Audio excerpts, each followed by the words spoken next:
Welcome, everyone. It's so nice to see new faces and familiar faces and to have us gather weekly as we do and address such important issues.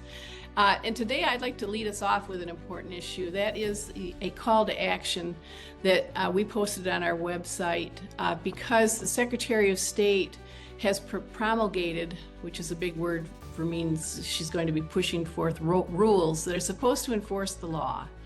But what these rules do, they will basically make Check My Vote classified as an unreliable source, along with using internet searches of well-respected sites to verify things like that if people have moved out of state. It also will stop us from doing any kind of bulk challenges. Each one would have to be filed individually.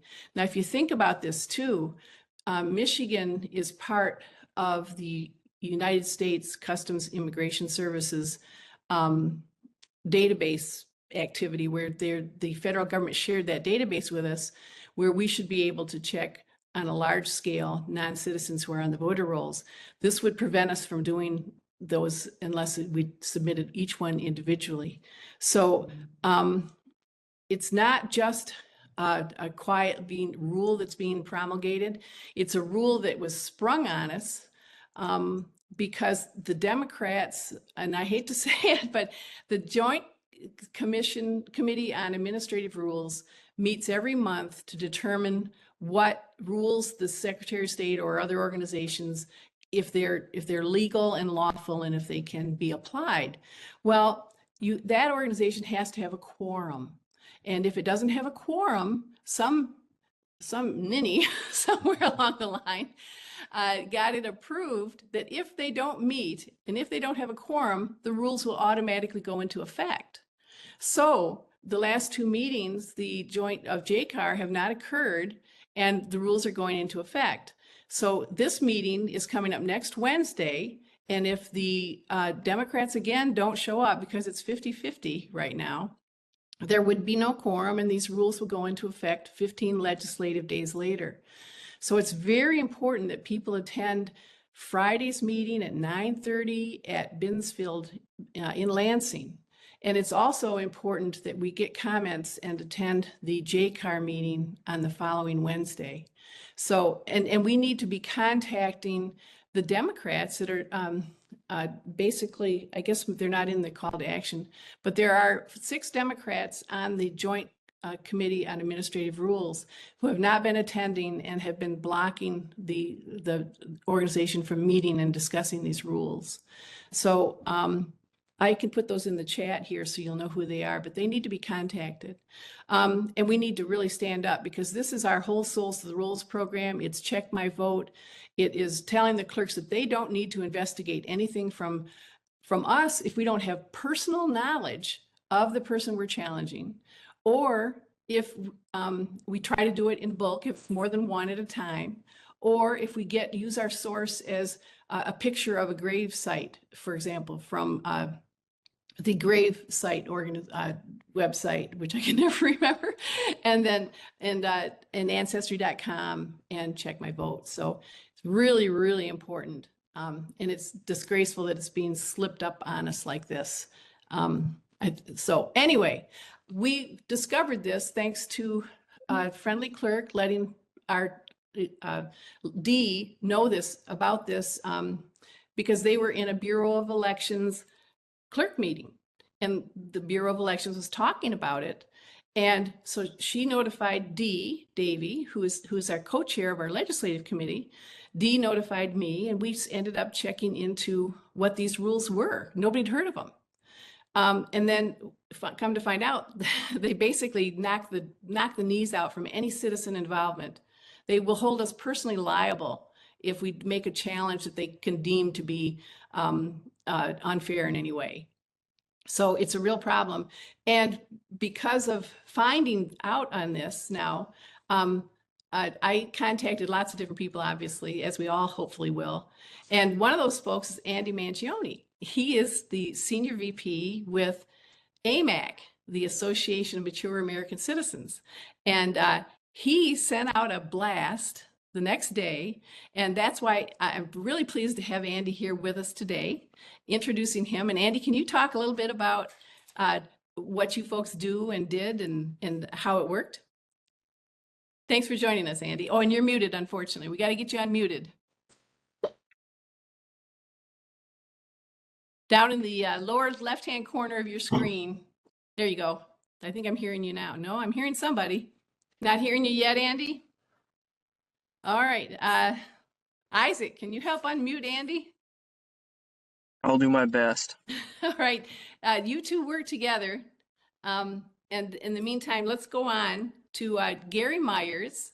Gary has connections to Michigan. His good friend actually is the father of Bob Janetsky, who's a dearly revered clerk in Michigan, Allegan County clerk.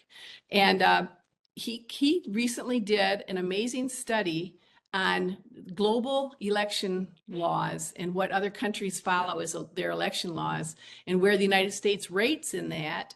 And also then where state by state, how our states fared against these other national laws. So with that, I invited Gary to come and join us today. So Gary, take it away. My pleasure. Thank you, Patrice. If we could put up the slides. Basically, what we have done is we conducted a study of all 50 states plus the District of Columbia, compared compared election rules using 17 different categories for all 50 states and Washington, D.C., and compared them with 36 other countries in Mexico, South America, Africa, Eastern and Western Europe, Asia, and Australia.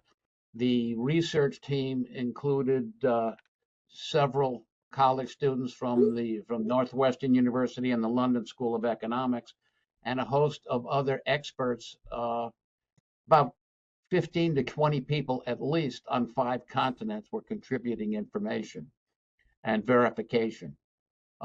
Next slide. What we did, we've set things up with a score of 0 to 100, with 100 being the best. And we picked the criteria based upon what was done by at least 75% of the other nations surveyed. By way of example, we did include some countries such as North Korea, China, and Russia. And the reason we included those is because even though they are dictatorships or totalitarian states, they want to appear to be democratic, so they have election rules that they were using that they would consider best practices to make themselves look good, which is, interestingly enough, that corresponded with what was found in other countries that have democratic systems. So again, this is about the rules. We will be doing a follow-up study as to who does and does not follow the rules. And this will not only be internationally, but also domestically. Let's move on to the next slide. We covered the issue, for instance, these are the 17 issues that we covered. Citizens-only voting is rather interesting because virtually every state in the U.S. Says we should have only citizens voting. However, except for New Hampshire, which does it right, the other states don't verify citizenship. So basically, the requirement of citizenship only voting is deceptive because there's no proof behind it at all for most of the states. As I said, New Hampshire does it well, and a couple of other states, and only about 3 or 4 other states do it marginally. We also looked at whether or not a country or a state has same-day registration, whether or not they use ranked choice voting, whether or not they use in-person early voting, mail-in ballots, whether or not they're allowed to qualify, whether or not absentee ballots are allowed in general, universally, or whether or not they have qualifications, the number of mail-in ballot days, whether or not, this is really stupid, whether or not an entity or accepts late ballots. There's no reason to accept late ballots, folks. None. Voting is, yes, it's a right. It's also a responsibility. If you're not responsible enough to get your vote in on time, well, then maybe your vote shouldn't be counted. It's a responsibility. Ballot harvesting, whether or not the states or countries allow it. Voter ID for voting and registration. Small precincts were looked at because this is important to make sure that they're manageable, that the elections are decentralized and results can be gotten in a timely fashion.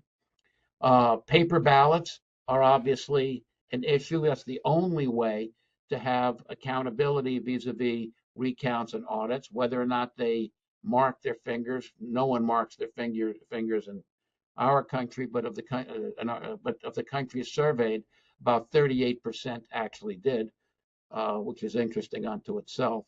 Whether or not the votes are counted manually or do an optical character reader versus a touchscreen DRA, whether or not the routine audits, whether or how quick are the results, and citizen access to voter roll lists, which is an important issue. Next slide. Okay, among the things we found is that no state in our country uses. They all use different systems. They all vary. The average score for all 50 states, including Washington, D.C., which was 60.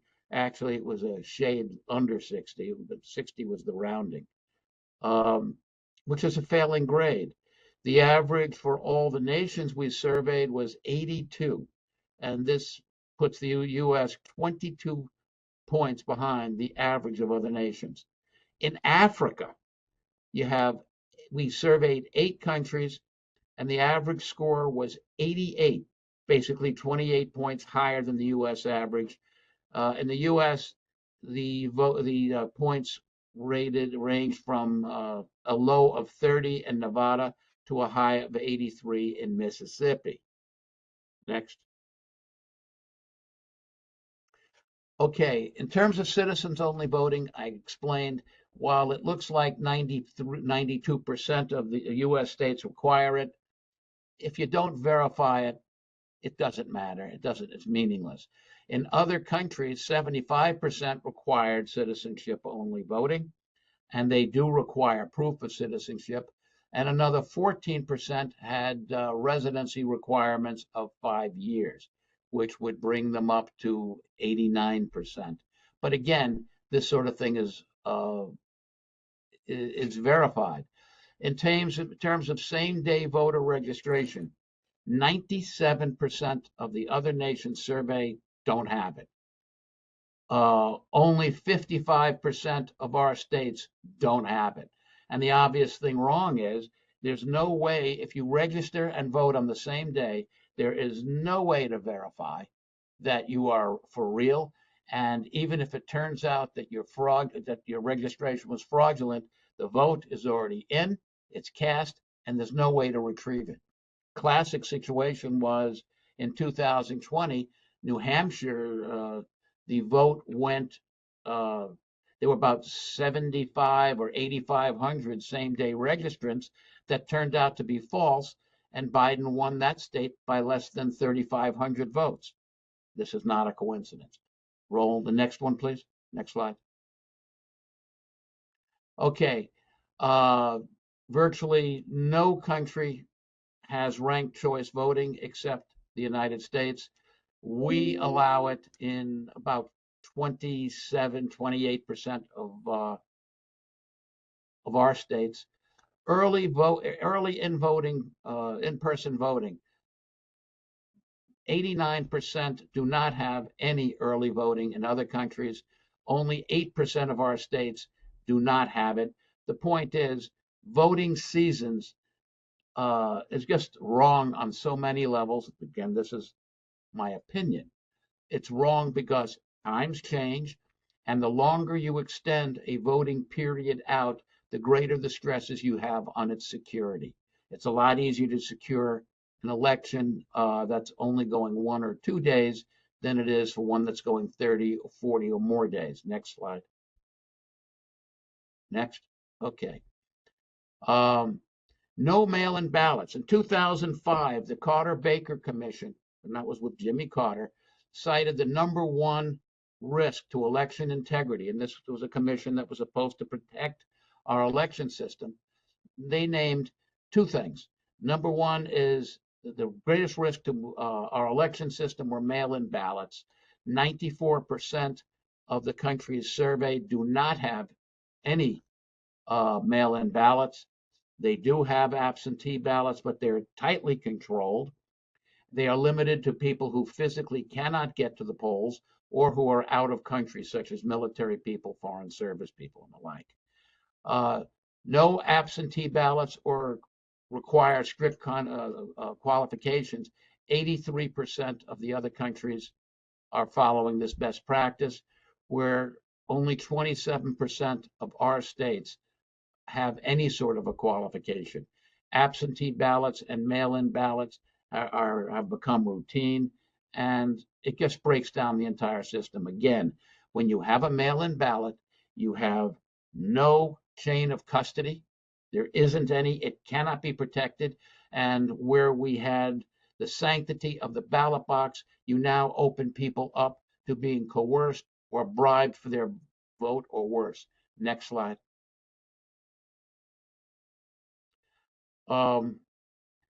Does not accept late ballots. 97% of the countries surveyed do not accept late ballots.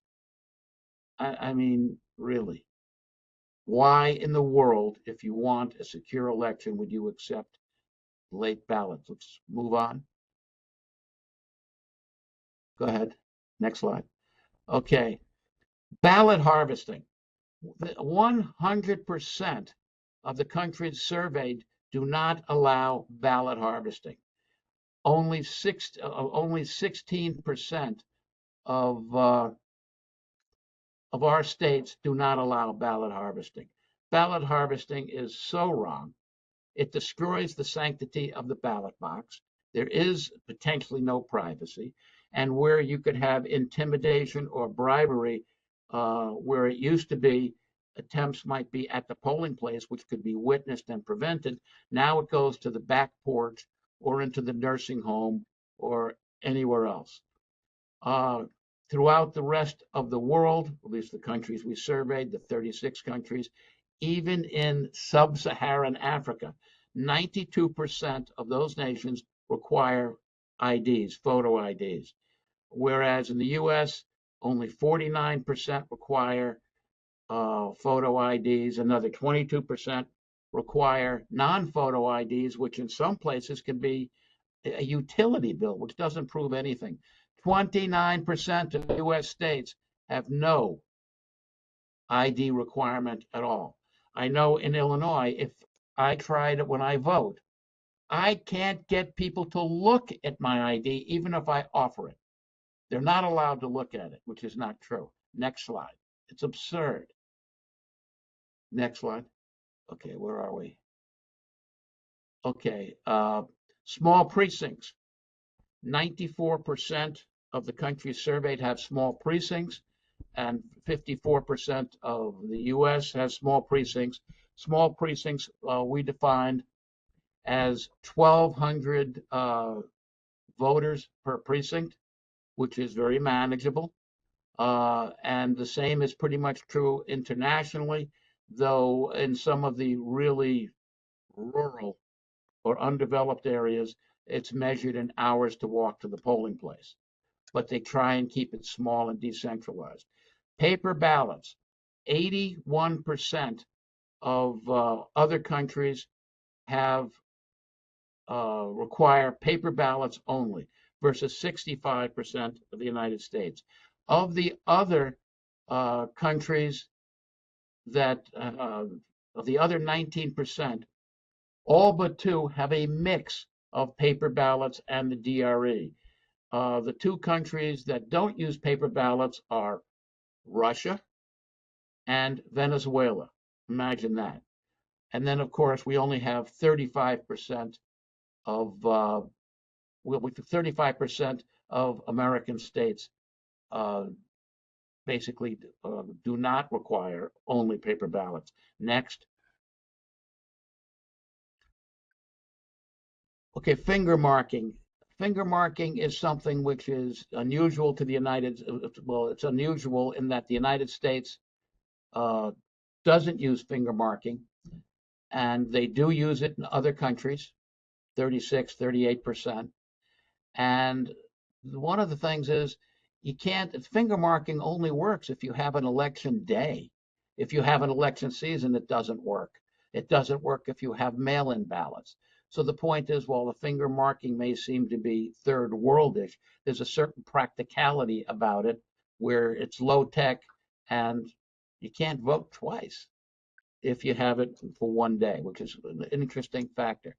Then, of course, the use of manual or machine counting, optical character readers for elections. 91% of other states, of other countries, use systems that are accountable that require paper ballots. Only 73% of American states do the same thing. So that means that you've got 27% don't, or they have a mix. It's just not a good way to go, because all they give out, all those machines give out when you have a touch screen, is they give out a receipt. A receipt is not a ballot. There is no direct tie or connection between the person voting and the result. Any machine, every machine out there can be hacked. And so when people are given a receipt, it's a false sense of security because it is not a ballot. Next. So Gary, I hate to push you along, but we're running a little bit long on time here. So if you could. Okay, let's go straight to the graphs. Thanks. Down, the comparative graphs. Okay, this shows the election rules where different by state, and we compare it to different regions of the world that we studied. Next slide. Okay, this compares the United States to the different countries that we studied, and the United States, as you can see, comes in with a 60 on average, where the passing grade is 75. Between 60 and 64 is absolutely failing. Go to the next slide. You'll find this one interesting. Okay, this is Michigan. You may want to move that up. Michigan compared to other countries. And you'll find that Michigan's rules lag behind Kenya, Uganda, a lot. I mean, it just lags behind the rest of the world. They're one of the worst. Next slide. Next, okay. That's Michigan with a score of 53. You can see where it ranks compared to the other states. And we only have 4 states that actually have a passing grade. So, and we have this broken down for every state in the union, comparing them both to each other as well as to the to other countries. And this is available for anyone to take a look at meyersreport.news. So the good news is we rank above Nevada, which is the worst, but we're 18th from the bottom, right? Nevada is the worst in the world from what we can see. Oh my goodness. So are there any questions for Gary? Thank you for undertaking this survey. It's very enlightening. And I think we all should keep in mind too that the importance of a survey, or the importance of laws, is only as good as how well they're enforced. So, you know, we could go up or down on that scale depending upon how many eyes are on these elections and helping Patrice, them. Patrice, you're Yes. right on several levels, but here's where South Africa has got a lot of grief going on, a lot of corruption. There's our attacks against whites, and the South African whites that we have spoken to, and some blacks, all have a high belief in the integrity of their election system. This is why the ANC is losing ground. The key is if you have good laws, even if you have other problems, that is a pathway to future success and hope. Thank you. That's a very good point. Excellent point. And speaking of future successes and hope, now we have Andy back with us with his microphone unmuted, I hope. So thanks a lot for joining us, Andy. Again, Andy's from AMAC, and he's going to tell us about how we've been working together and the effects and how they work. Thanks, Andy. Thank you, and apologize for not knowing how to click unmute with this system. But hey, I'm here, and Gary, wonderful job on that report. Thank you very much. We're making hay with it, pushing it out on all of our platforms. I just cut a video regarding it. But anyway, with regard to our comments campaign, we have about 75,000 approximately members in the state of Michigan. For those of you who are unfamiliar with AMAC, it's the Association of Mature American Citizens. We compete head-to-head with AARP. We have 2 million members plus nationwide. In all 50 states, average about 5,500 members per congressional district. Have worked closely with Patrice over the years for Michigan-specific election integrity. This is an issue where our members in Michigan, they respond greatly. And Patrice, you're going to, hopefully you'll be happy to know that as of right now, our members have left almost 730 comments on that, on that rule change. Specifically, and we used your verbiage in our campaign. So thank you. I mean, we hardly changed anything to it. Our members are responding. I'm trying to get a second send for this to either today or tomorrow. I believe comments close at 5 o'clock tomorrow. But we're going to try and kind of juice this a little bit to see if we can get 4 figures of comments. But this is we launched the campaign less than 24 hours ago. So we launched at 1:30 yesterday. And go ahead. No, I was going to say, and you did it like in the snap of a finger, really. I mean, I notified you and you jumped on it, and I know these things normally take time. So thank you. That's what happens when you get me out of bed at 6:30 in the morning. You know what I mean? That's when I got your message. It was urgent. There's no doubt it's urgent. And we know how our members respond. We try to accommodate, our members in every state when we can. But this was something that, this is on the heels of our members leaving 2,300 messages to stop the National Popular Vote Compact right after the election last year. That was another flaming arrow I got from Patrice and Ballin, other people in Michigan, but it was important and they didn't vote on it. And we had, and look, there's a concerted effort here. We're happy to be a part of this. So, we'd love for everybody on this call to join AMAC. Here's a shameless self-promotion. Go to amac.us. Join us today. We need all the members we can get. We will give you platforms to amplify your voice, very similar or exactly like what we're doing right now in Michigan. Patrice knows she can call me anytime, and I will try to accommodate you all every time if I can. Sometimes we've got conflicting emails. We send our members, we touch them a lot. The AMAC has 3 organizations. We have the for-profit that handles all the benefits, AMAC Action, which is the C4 advocacy arm that I'm senior vice president of. And then we have the AMAC Foundation, our C3 learning platform. And everybody's emailing everybody all the time. So, but advocacy does take precedence. And I'm happy to help out, Patrice, in any way that we can. We will try to send this out again. I think we'll be able to before the 5 o'clock deadline today to see if we can boost those numbers.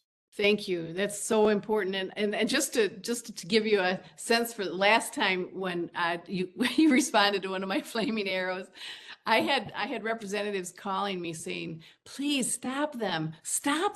We're on board, Patrice. And I said, well, I'm sorry, the members have to call everybody. We can't discriminate in terms of whether it's just a certain party or not that they call. Patrice, I will tell you, that's not the first time we've seen representatives in the state legislature wave the white flag. And that is the mark that makes my day. It really does. It matters. It matters. Well, what we need to have, there are 5 Democrats on the Joint Commission of Administrative Rules, Committee of Administrative Rules, and they have been boycotting meeting. And the rule set will go into effect automatically if they don't have a quorum. And this is what they've done the last 2 meetings. They didn't meet because the Democrats didn't show up and denied a quorum. And this is probably what's going to happen again if we don't put enough pressure on a member of the Democrat Party to do the right thing and go to a meeting, you know? So, yeah, so appreciate it. Thank you, Andy. If it's okay with you, may I put a link to our campaign in your chat? Please, absolutely. Thank you. Okay, I just did it. Let me see if I can get, there it is. Okay, campaign to CiviClick is the platform we use. That will take you to our campaign where you can share that link far and wide, and people, it'll be our campaign if you guys don't mind, but that connects right to the powers that be. So happy to help. Thank you so much. You're welcome. Now, we have Cheryl Costatino on the agenda, but I haven't noticed if she's been able to make it into the meeting. Does it, Cheryl, if you're here, just speak up. Otherwise, we'll move on. All right, I don't see Cheryl here. Okay, well, it's my pleasure to announce our All-Star Award of the week. And this is somebody that we've all had interaction with. He's patient. His voice always sounds calm. I don't know if he's really calm inside or not, but he sure sounds calm. And this is Isaac Hampshire. We've all depended on him. Even just a few minutes ago, Gary was dependent on him to get him so we could hear his voice. So I want to thank Isaac for all your patience and your hard work and your ability to juggle a lot of things. If something goes wrong with the technology, who do you call? Isaac. So he has a lot of balls in the air that he's quite often juggling. And everybody, usually it's quite urgent. So thank you, Isaac. Would you like to say a couple of words? Well, just a couple of words. Thank you so much. It's really great to be a part of this. This is exactly the kind of help that I'd like to give when it comes to election integrity and making sure that Michigan's elections can be trustworthy for the entire state. Thank you. Thank you, Isaac. Thank you. So speaking of volunteers and how important they are, Kelsey Rasmussen, who happens to be my special daughter, my wonderful daughter, is here with us. She heads up our donor campaigns, and she's also helping with the volunteer picnic. So take it away, Kelsey. Got to stop sharing that screen to unmute. Here we go. Well, hello, everyone. Can you see the screen here? Yes. Okay, perfect. So yeah, my name is Kelsey, and I mentioned this, I think 2 weeks ago, if you were on. And so we are really excited. MFEI is undertaking important FOIA denial and obstruction lawsuits. And this is really important to the government accountability. And as you can see, you know, that they're coming at it from different angles, trying to restrict that accountability from citizens. But we have a lawsuit that is going to cost about $10,000, and we're delighted to have 3 local donors pledge to match that at 50% through the summer, so ending at the equinox on September 22nd. And so since I announced this, and even just a few moments ago, I got another donation of $50. So this is slightly outdated, but we haven't moved the needle too much since I first announced this. So the benefits to, I'll put some links to the benefits and details about the case in the chat, both to the press release and to Christine's excellent summary of the importance of the case. And for example, you know, donations of all amounts are deeply appreciated and matter and count. For example, if everyone on the call today donated $82 for this restricted fund for litigation or legal costs, we would exceed this goal. So, you know, many hands make light work. If you personally have the means and feel called to contribute, I'll put in the chat the methods of online, how to do that, and as well as by check. Alternatively, or additionally, if you can think of friends, family members, or sympathetic business owners, please invite them to News at Noon or share their contact information with me, and I'll reach out with a personal appeal. So I'll put that in the chat now. For donations online, there was a question last time about how to flag those as, instead of the general fund to this particular campaign. And the best way to do that is just to email me. I'll put that in the chat. I'll go ahead and do that now. And so it can be flagged specifically for that fund. There's not a way to do that online, unfortunately. And although it's past the RSVP deadline, we don't want to turn anyone away. So the pavilion holds 100 people. We have about 40, a little more than 40 RSVP'd yes. So if your plans change and you are able to make it, please just join us anyway. We'd love to see you. If you have the chance to RSVP by end of day today, you will receive a personalized recognition. But everyone who attends is going to receive a thank you gift. So if you can, please don't be deterred by the if you aren't able to RSVP and your plans open up. I'll put some details about that in the chat as well. Thank you so much for your time, and we hope to see you Saturday. Thank you, Kelsey. Appreciate it. Do a great job. And now to wrap us up, I've asked Phani to give us a little update on what this hearing and what these rules that the Secretary of State is proposing would mean to check my vote and to our ability to clean the voter rolls. So Phani, I think you're here. Can you hear me? And can you weigh in and tell us a little bit about, well, for one thing, about tomorrow's hearing and anything else you'd like to add to the issue?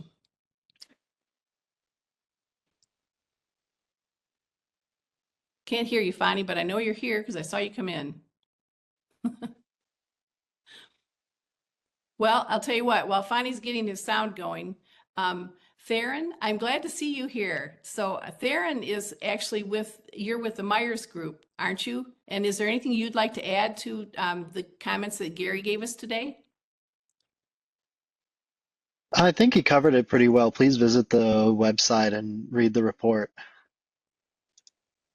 Now there's a man with succinct speaking skills. Thank you, Theron. Appreciate your joining us. Theron was coordinating the various researchers that brought everything in. He did quite a job. Thank you. Good job. Very well done. Oh, and now we do have Phani. Phani, can you hear us now? And you'll need to unmute, I think. I have unmuted just now. I hope I'm audible. Yep. I can hear you. Yes. Okay. Yep. There you are. Good afternoon, Patrice. Good afternoon, everybody.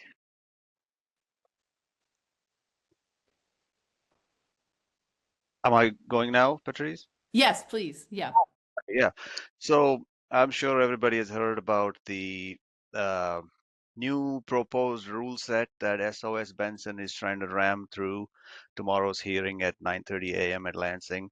I'm trying to get there tomorrow, but what I've been doing as part of, first of all, I read the entire proposed rule set, and she is clearly mentioning checkmyvote.org and any third-party data providers, such as, she goes on to mention ancestry.com or any of these third-party providers, they'll call them third-party data, third-party websites. And I went looking through the Election Assistance Manual, EAC, US EAC, recommended best practices. And in recommendation L12 on page 72, it says, as discussed in Appendix C, use third-party data when available to resolve possible matches. Third-party data such as telephone books or multiple previous addresses, etc., can be used to determine, accuracy and voter roll cleanup. And this is actually written in the EAC manual. And public engagement, there's a section in the EAC manual that states public engagement on voter list maintenance, directly engaging with the public, including voters, the media, government partners, and community organizations, which MFE is.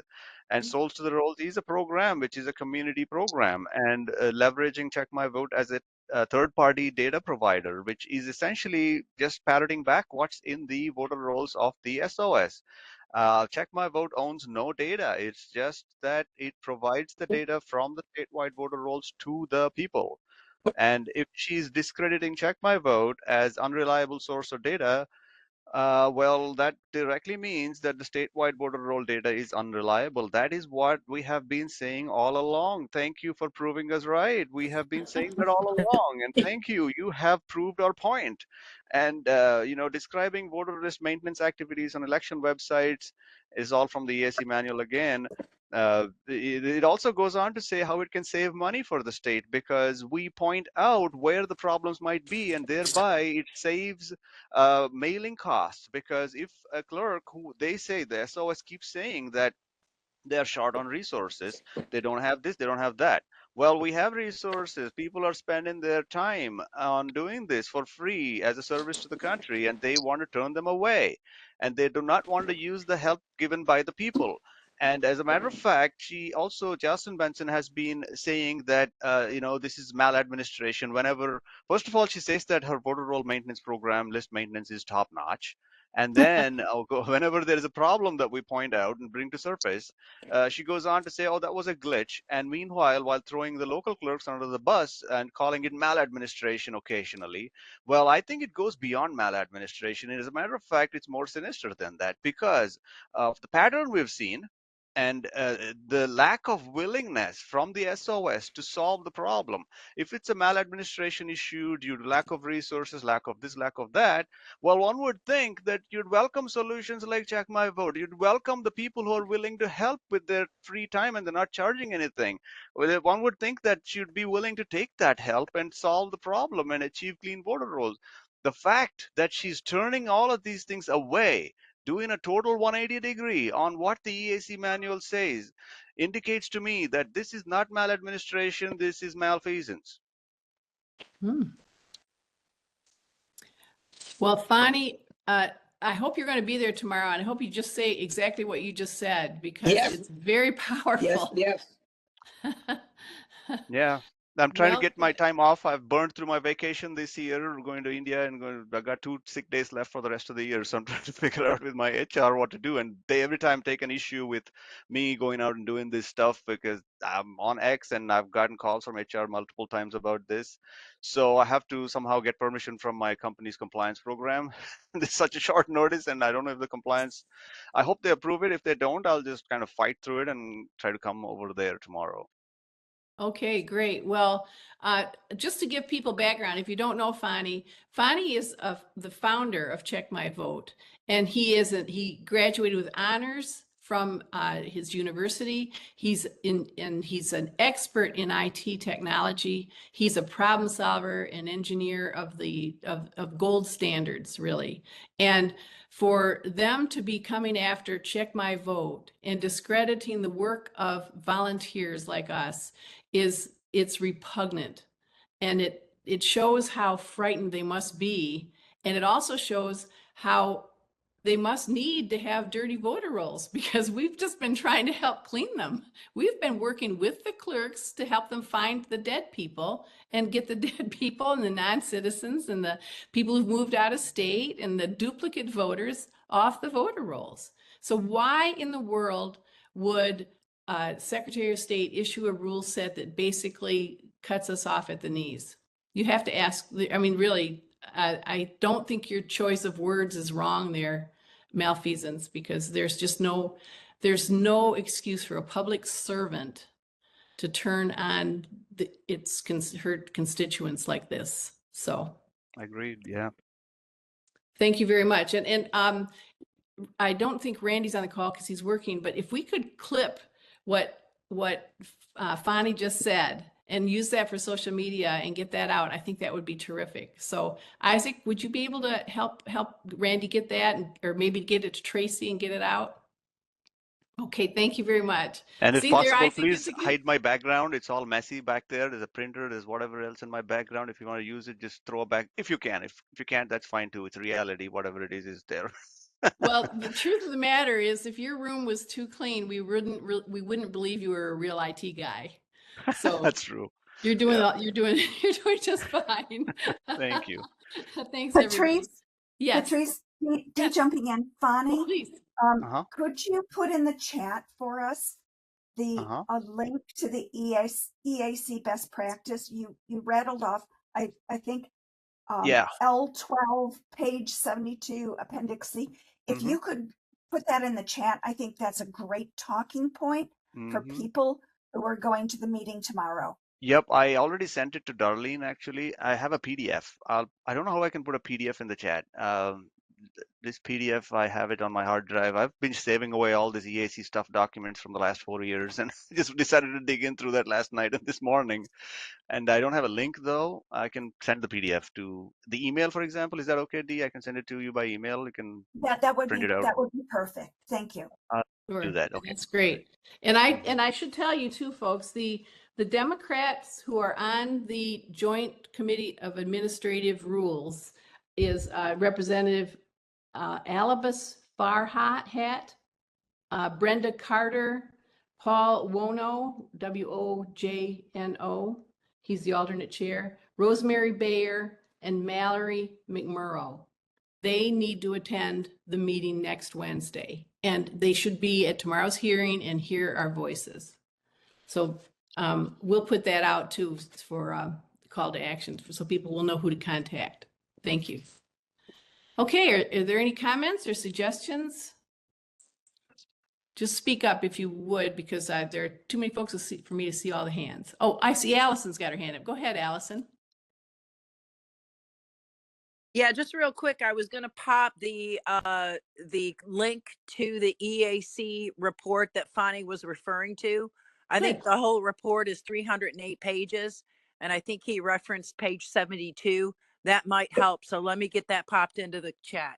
Yes, please. Thank you very much. And Christine, I see your hand is up. Please go ahead. So earlier, Patrice, you were saying, that you thought because Michigan is a battleground state, a lot of things get pilot tested. A lot of these radical policies get pilot tested in Michigan. So I'm just curious, do we know, is there any other state that has policies where they're saying don't use these third-party databases to help verify voter registration information? Or is it only Michigan? And are we the petri dish for all these horrible things? That's I can address that for Ohio. Yeah, go ahead. In Ohio, the only challenges that they will take is if it comes from a .gov website. For example, North Carolina and Georgia, we can submit previously voted in those two states from their state website. Those will be removed if we provide the documentation. However, Check My Vote, because it's a .org, is not recognized by the state of Ohio as a valid source. That's why we need to get as much credibility and relevance attached to Check My Vote. Chain of custody documentation for the actual source data was not enough to sway Ohio boards of elections for removal. Interesting. Yeah, that is very interesting, especially since all Check My Vote's data comes directly by FOIA from the Secretary of State's office every month.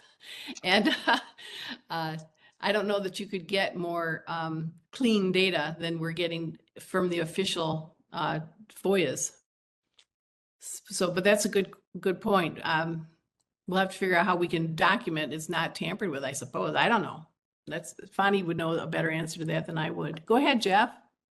Yes, I was talking with Marissa Hamilton at our Only Citizens Vote rally, and Arizona has the same stance that Michigan does. And long story short, what it is that the 6 states that collaborated in 2020 are still collaborating today. Yes, yeah, that's right. So it's not a good sign when the government doesn't want to listen to the people. It's not a good sign at all. And I think we all need to brush up on our spelling of the word tyranny. Tyranny. So it won't stand. It will not stand. So I have been in touch with federal agencies to see if they can get involved. So if anybody can do any searches on federal laws and send them to me ASAP that these rule sets might be violating, that would help a lot, because to get the feds in, we need to get federal law violations documented. So I'd appreciate any help on that front. And you can send them directly to me at patrice@myfairelections.org, and then we'll compile that. And tomorrow we will have talking points for people who come to the hearing, so that if you don't feel like you're prepared, you don't know what to say, don't worry about that. We'll provide you with your pick of some handouts. And I think you have 3 minutes, so that'll go pretty darn fast, and I'm sure they'll cut you off. But it's an important thing to do, to be on the record and to show that the citizens are watching, and that we found out. We found out. All right. So if there's nothing further, I hope to see people tomorrow in Lansing. It's at the Binsfield building, which is where the Senate has their offices. And it's across from the Capitol building, right in the middle of the square there. So you can park underneath the Binsfield building. That's where the parking is. So, and it's not too expensive actually. So I think that's on Townsend Street. And I'm really bad at giving directions, so I don't know if you should trust me on that or not, but I think it might be Townsend. That is correct. Townsend Street is correct. Hey, Patrice? Yes. If anyone needs to pick up or drop off citizens only petitions, their office is also on Townsend Street. So kill two birds with one stone. Good idea. Is it under citizens only, or what's the name of the office? I can't remember, but it's in the same office as Terry Lynn Land. Am I saying that correctly? Yes, you are. Yep. She's the former Secretary of State. Oh, okay. Okay. Yep. They're in the 9th floor with her. It's Bright. I think it's Bright Sparks. Bright Sparks. Okay. And Bright is that Spark. Yeah. That's a media in the group. Binsfield building or across the road? Binsfield. It's in Binsfield? Okay, 9th floor. All right. I'm pretty sure. Don't quote me on that part, but look up Terry Lynn and that's where they're at. I'm looking it up right now. All right. They're on Chris. On Allegan. Allegan Street. Okay, thank you. Yeah. Chris, go ahead. Me? Chris Gursky. Yes. Yes. Can you hear me? Yes, we can. Okay. Go. So I had sent Tracy Cooley. She was on this call like 3 weeks ago because she had an issue at our Taylor City Clerk's office, and she didn't realize she was supposed to raise her hand. So I'll send her another invite. But the Taylor Clerk's office, when she submitted some challenges, it was about 6 months ago. The clerk told her that she can't do anything about it, and it'll just go to the Secretary of State. And so I told Tracy, I said, no, because, I've given stuff to my clerk. I don't know how much they've acted on it, but I work with Sydney and she seems pleasant, but I don't know that my work has ever been acted on by them. So I told Tracy that the clerk does have duties. It doesn't just go to the Secretary of State. So just wanted to put it out there that, I thought my clerk's office was trustworthy and I'm hearing differently.